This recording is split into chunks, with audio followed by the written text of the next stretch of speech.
Hello అండి. ఈ వీడియోలో నేను నా లైఫ్‌లో నేను ఎదుర్కొన్నయి నన్ను చాలామంది చాలా రకాలుగా అన్నయి గూడా నేను చెప్పాలనుకున్నాను. ఏంటంటే ఫస్ట్ నా పిల్లల గురించండి. చాలామంది ఏంటంటే మీ పిల్లల్ని హాస్పిటల్‌లో చూపించొచ్చు కదా! అది చేయొచ్చు కదా! ఇది చేయొచ్చు కదా! అని చెప్పేసి చాలా అన్నారు. అంటే వాళ్ళు కన్సర్న్ చూపిచ్చారు ఓకే. కాకపోతే కొంతమంది ఏంటంటే అసలు ఎందుకు పుట్టిర్రు నీకిట్లా ఎందుకయ్యింది అని ఆరాలు గూడా తీసిర్రనమాట. అనేటోళ్ళు వాళ్ళే ఉంటారు. మళ్ళీ దెప్పి ఓడ్చేటోళ్ళు గూడా వాళ్ళే ఉంటారు. కానీ నా పిల్లలకి ఇలా జెనెటిక్ ప్రాబ్లమ్ ఉందని తెలిసినప్పుడు ఏంటంటే ఆ విషయం నాకు డైజెస్ట్ కావడానికే చాలా టైం పట్టింది. తర్వాత కోలుకున్న తర్వాత లేదు నేను నా పిల్లల్ని నేనే చూసుకోవాలి. కరెక్ట్‌గా పెంచాలి, నలుగురిలో తిప్పాలి అన్నట్టుగానే నేనున్నాను. అండ్ వాళ్ళని బయటికి తేవాలంటే కూడా నేను చాలా ఆలోచించేదాన్ని స్టార్టింగ్‌లో. ఎందుకంటే ప్రతి ఒక్కరు ఎందుకు ఇంత పొట్టిగున్నారు, ఏంటి, అది, ఇది అని వాళ్ళు రీజన్స్ అడిగేవాళ్ళు. కలిసినట్టు అడిగిన వాళ్ళు అడిగినట్టు వాళ్ళకి అన్ని ఆన్సర్‌లు చెప్పేసరికి ఇంకా మా ఇద్దరికి తలనొప్పొచ్చేది నాకు, మా ఆయనకి. కానీ తర్వాత అదే అలవాటుగా అయిపోయింది మా ఇద్దరికి.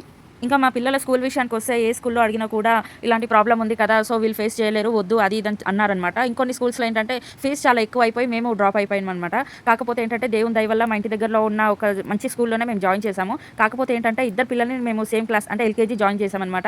ఎందుకంటే చిన్నోడికి ఇంకా సరిగ్గా మాటలు రావు. కాకపోతే నడుస్తాడు, యాక్టివ్‌గా ఉంటాడు. కాకపోతే మాటలు రావు. సో, అందుకని పెద్దోడు కొంచెం తోడుగా ఉంటాడని చెప్పేసి మేము ఇద్దరం కలిసి ఈ డెసిషన్ తీసుకొని ఎల్‌కేజీలో వేసామనమాట. మా పిల్లలు స్కూల్‌కెళ్ళి చదవాలి, కరెక్ట్ ఇయర్‌లో కరెక్ట్ ఏజ్ ప్రకారంగా ఉండాలి అని మాకేం లేదు. వాళ్ళు నలుగురిలో తిరుగుతూ హాయిగా నవ్వుకుంటూ యాక్టివ్‌గా ఉంటే మాకదే చాలు. ఇప్పుడైతే ఇద్దరు హ్యాపీగానే స్కూల్‌కెళ్ళిపోతారు.